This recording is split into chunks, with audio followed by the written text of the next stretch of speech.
Hey everybody, I'm doing a quick video because I want to share some insight for those who are interested in terms of why I use TechnoTutor myself. Because many of you know I'm one of the co-founders of the company called TechnoTutor. I'm not the person who originally created the technology, but I am one of the co-founders of the company that now sells it exclusively. But it's not just something that I promote and sell and have a business selling. It's something that I use every single day, and I have been using for the past a little over 10 years now. And I wanted to give some insight into why I use it. The reason why I use it is, well, it's evolved actually over time. It's always been the same fundamental starting point, but I'm just going to speak from the perspective of why I use it as a parent. Okay, because obviously I've been using it since I was a parent, but why I continue to use it every day. Because, just to give you a little quick background, my mom, when I was born, was 16 years old, and my parents got divorced when I was, I think, around 2. And my father gave up parental custody, or not custody, but parental rights when I was around that age. And I was adopted by my father, who's now who was my stepfather at the time, but now is my legal father. And then when I was around 7 or so, my mom left, divorced my dad and left and moved to California, left me and my half-brother, who was a couple years younger than me, with my dad, who was my adopted father. He remarried, and then I lived in that family from the time of about, I want to say 9 or 10, something like that, all the way through high school. And then I left for college. And so in the formative years of my life, there was a lot of instability. I had this series of seizures actually when I was, I think, around 2 or so, something like that. Or maybe a year and a half, and then again around 2.5. I don't know the exact numbers, but around those times. So when I was like a toddler, about probably a year apart or so, I had these febrile seizures, which are fever-induced seizures. And I know at least one time I had to be life-flighted, which is, flown in a helicopter to the hospital, I guess, to save my life or whatever. And I know my mom told me when I was a little bit older that the doctor had told her that I would be severely brain damaged from one of them. So I don't know if that's the case. If so, then this is me with brain damage. But either way, I was definitely brain damaged from the perspective of having a lot of emotional instability in my life from a very young age. And, my mother was very emotionally unstable.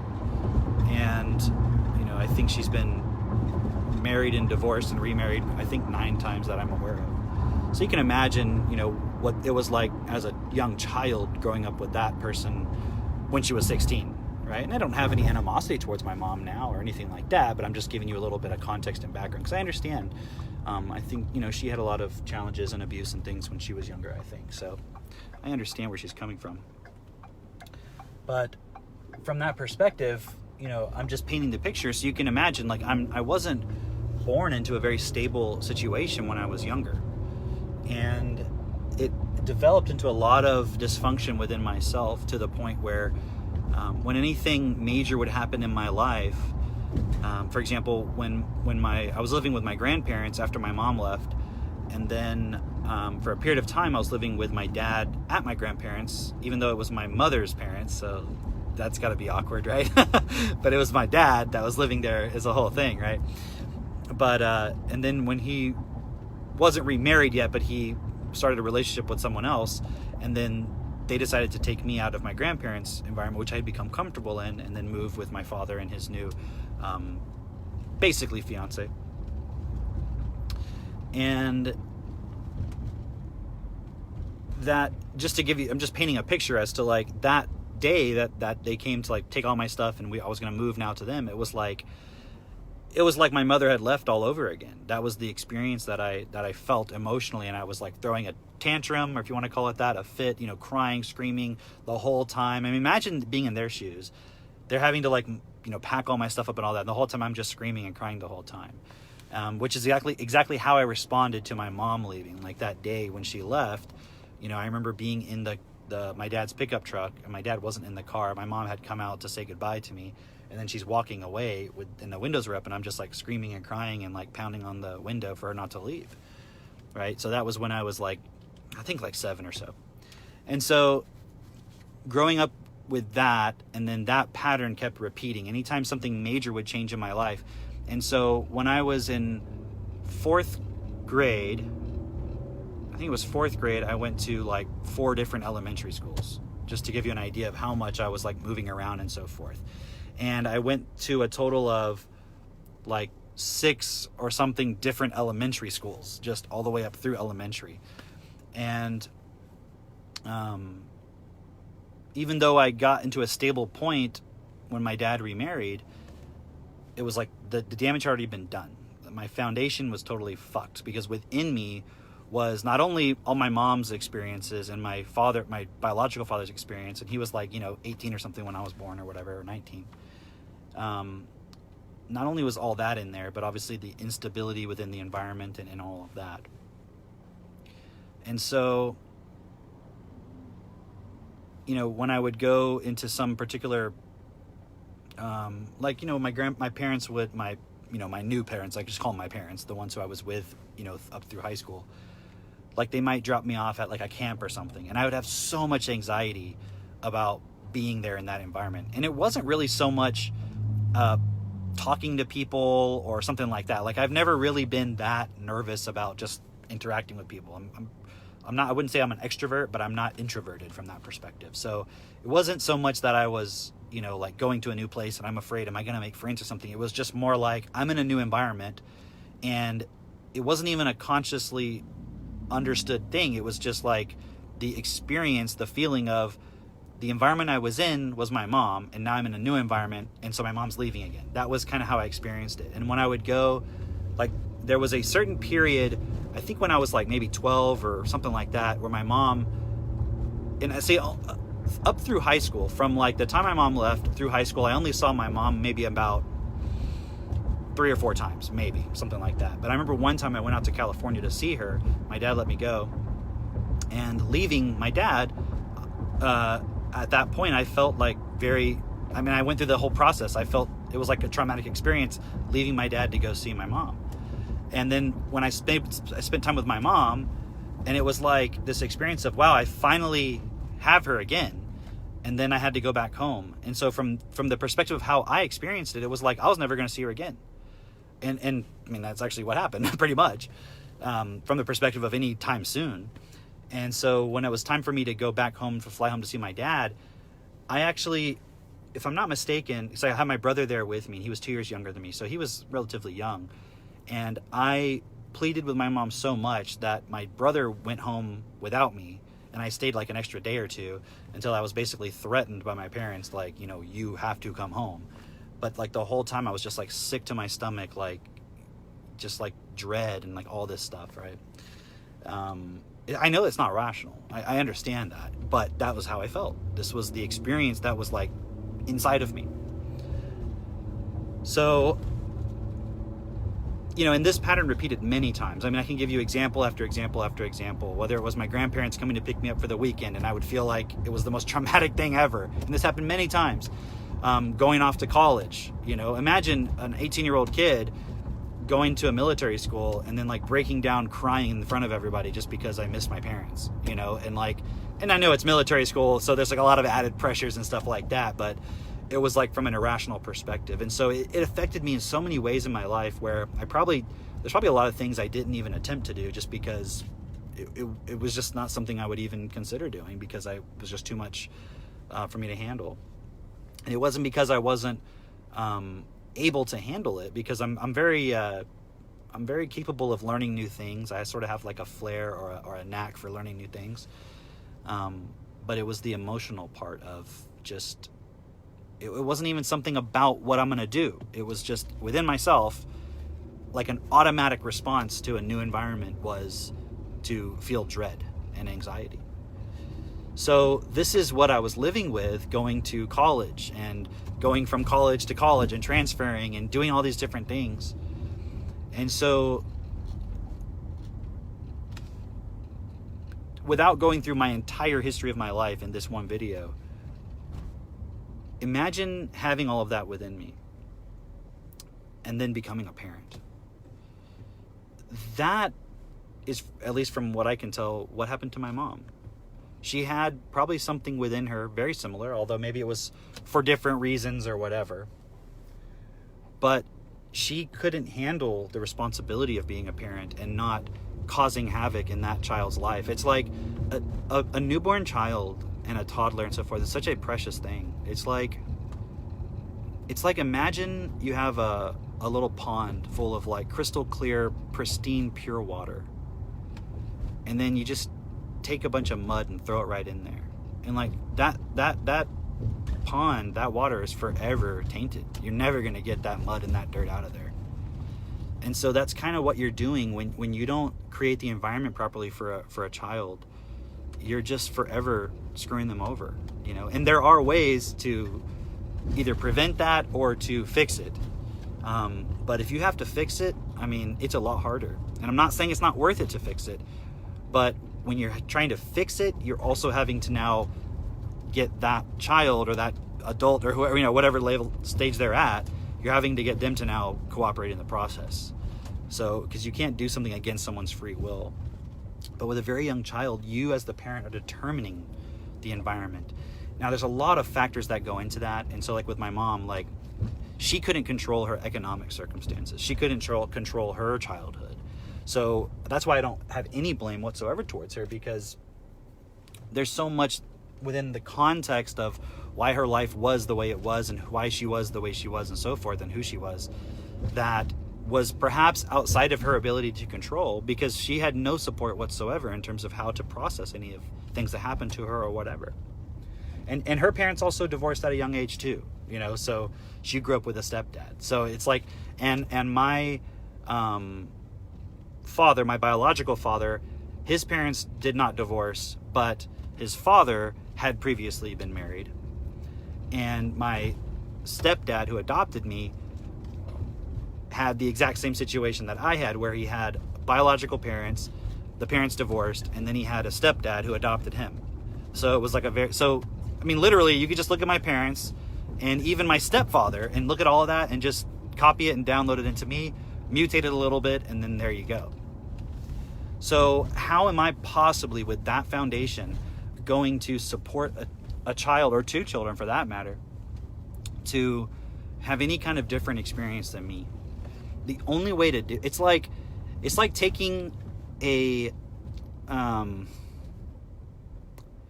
even know. It's like, I want to use the example or analogy of a computer, but it just doesn't really translate because it's hard to really compare the two.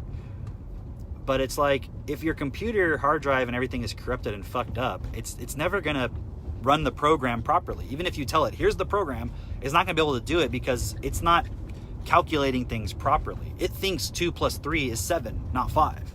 So if you tell it, no, you got to do 2 + 3, it's going to go, okay, 7. The computer can't produce the proper result. It might do it by accident from time to time, but it can't predictably, reliably produce that result. And as a parent, you have to be able to predictably, reliably support your child.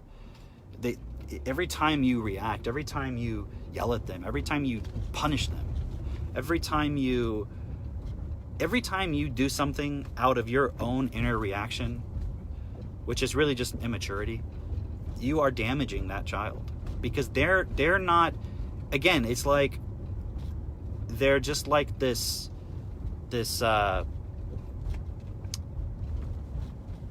what's the word? I keep thinking of this analogy of like some Jello. And so in this Jello, it like, you know, like how Jello jiggles, you know, when you move it, right? Imagine every time it jiggles, it stores that jiggling so it kind of like deforms it permanently, and it kind of like condenses part of the Jello in a certain part, and so you jiggle it too much over time. You eat that Jello, and you're like, oh, it's got all these like really dense parts and all these like liquid parts, and it's just like, oh, this is not the right consistency. That's what you're doing to your child. You're fucking with their consistency, with their constitution, right? You're creating a situation where they now have all of this programming inside of them, which is later in life, they're not going to be able to stand within situations where they have to be stable and make the best decision. They're going to make decisions based on the emotion that you put into them.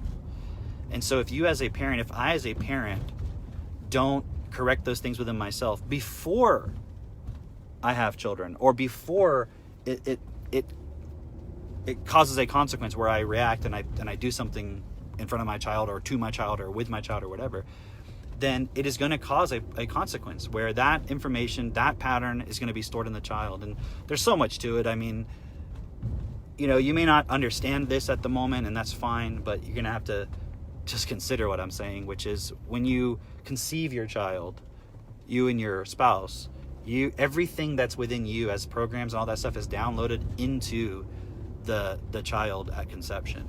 So just consider that for a moment. So going back to why I use TechnoTutor, if you just look at all this context, I have no choice but to change all of that stuff within me. Because, I mean, if you just looked at my past and my foundation and my child and everything on paper, and then you look at my children, you would say there's no logical explanation for how these two children could come from this person. Because the foundation that I had could not produce the stability required to be there for my children in the way that I am and with my wife and so forth. So how have we supported ourselves? We've supported ourselves by walking a process. And that process involves very specifically going through who we believe ourselves to be, our reactions, our thoughts, our feelings towards things, our beliefs about things, going through those things and questioning them. And sometimes we do it in a way where it's like we're like literally writing things out as this is what I think it is, and then going and looking for where we're being dishonest. And being dishonest in the context of, if I were to give this belief to anyone else, or this assumption or this information or this conclusion, anybody else in the world who could see how it would affect anybody else will be able to see, yeah, that's the right decision. That's the best decision to make in terms of how it affects myself, the person in the situation, and everybody else that it would be affecting in the entire world or universe or anything. And you might say, well, I don't know how I could possibly figure that out. It's just you use common sense.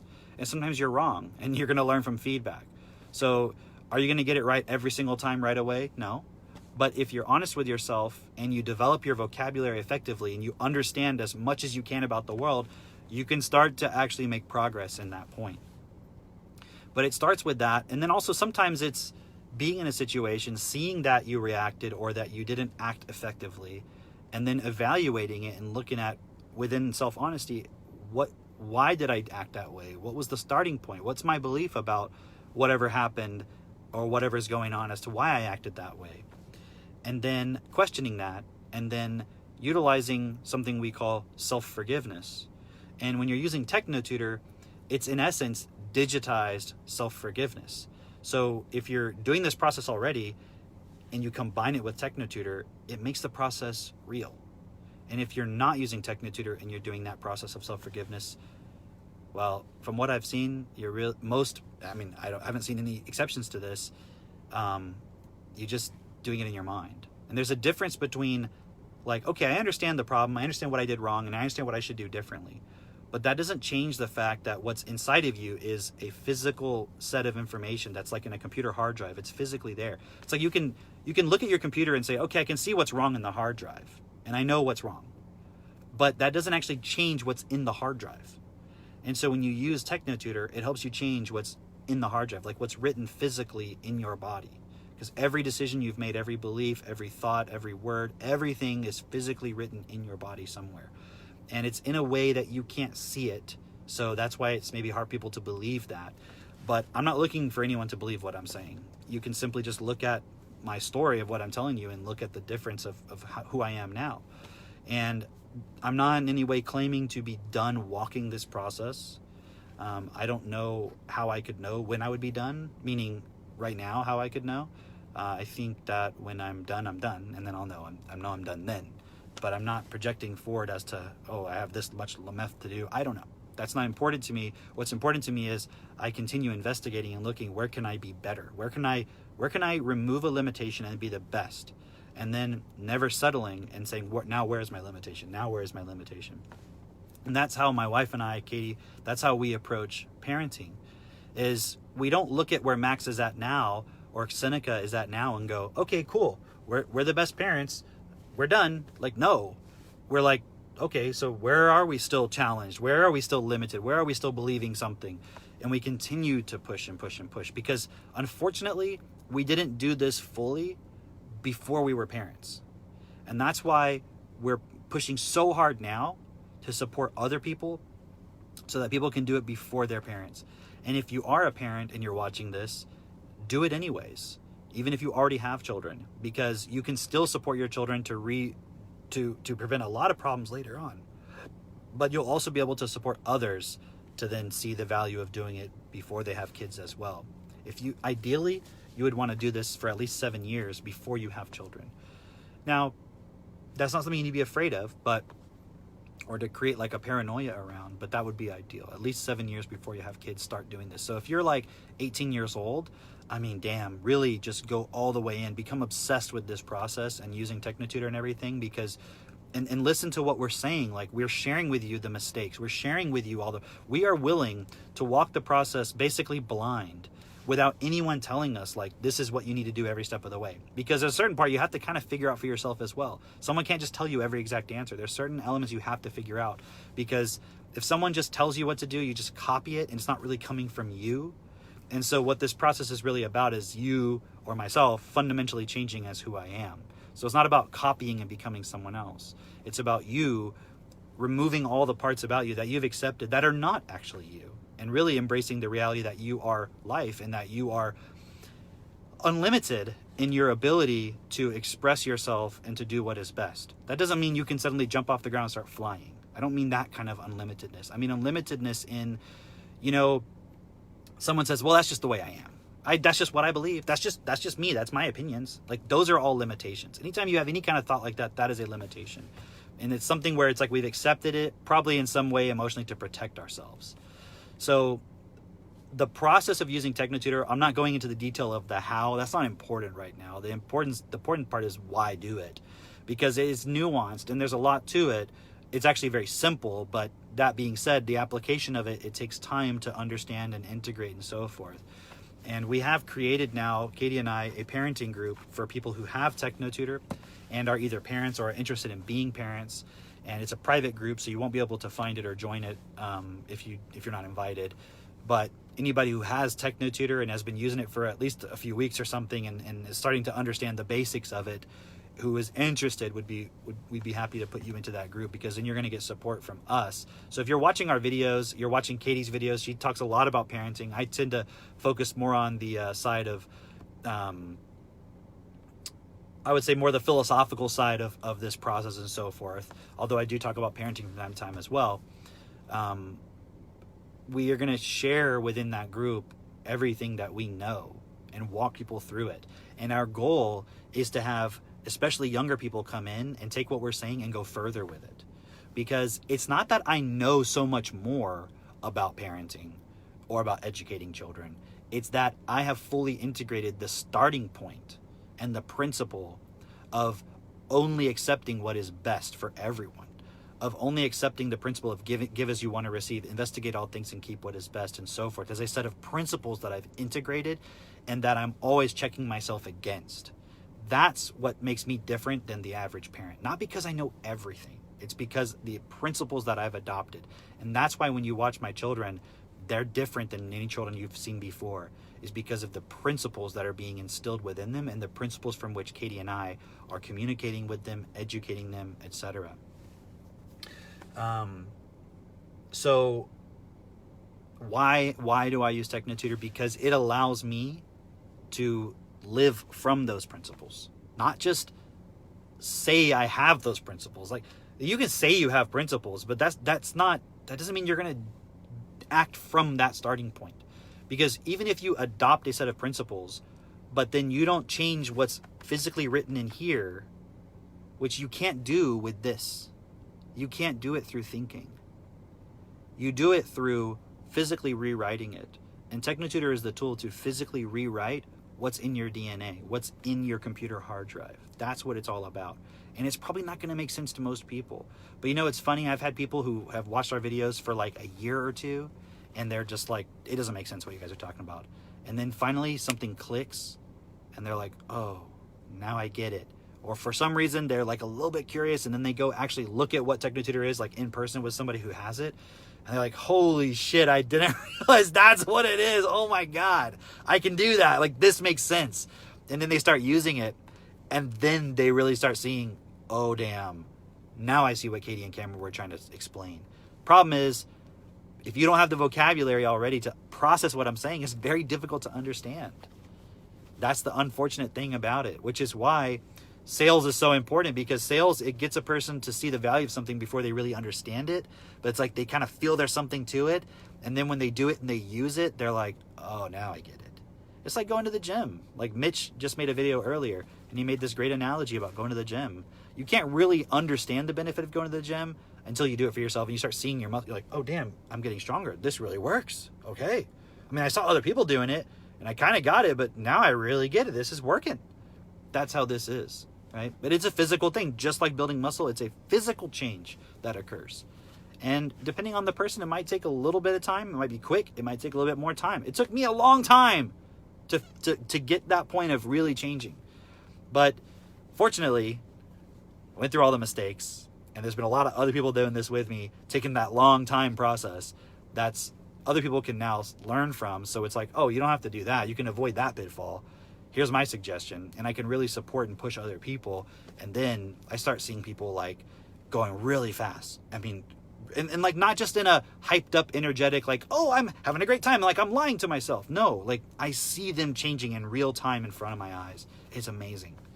And so my whole purpose of why I'm using TechnoTutor, number one, I'm doing this for myself because I want to be the best version of myself that I absolutely possibly can be.